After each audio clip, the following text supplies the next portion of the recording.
métier dit nouveaux besoins et nouvelles offres. Dans le secteur de la relation client, il faut donc constamment faire évoluer les supports de formation en accord avec ces nouveaux métiers et les générations auxquelles ils s'adressent. Parmi les tendances phares, celle de faire appel à des plateformes d'apprentissage ludiques et modernes comme les Serious Games. Le principe est simple.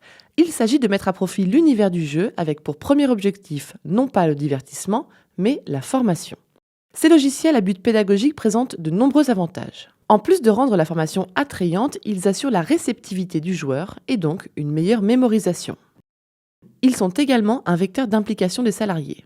Selon Jean-François Gibouin de Renault Academy, le taux de satisfaction atteint 83% contre 50% d'apprenants pour le e-learning et 100% des participants vont jusqu'au bout du jeu.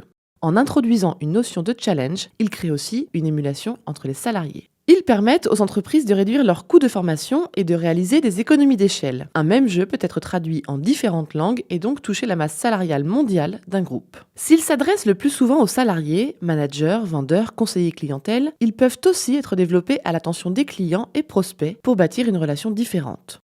En mettant en scène les valeurs associées à sa marque, l'annonceur peut élargir sa cible. Dans une optique de fidélisation, Essilor a fait développer un jeu promotionnel pour remercier les consommateurs achetant un produit d'une gamme pour enfants, un jeu d'arcade mettant en scène un héros à lunettes qui véhicule l'argumentaire de vente du produit. De nombreux avantages, mais pas d'inconvénients. Un seul hic, il faut pas moins de 10 à 12 mois pour développer un serious game.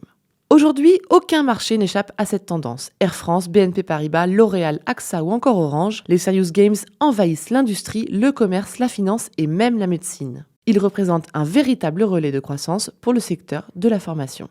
En 2011, le marché français des Serious Games représentait selon l'IDAT 47 millions d'euros. Une tendance mondiale puisque le marché global pèserait près de 1,5 milliard d'euros.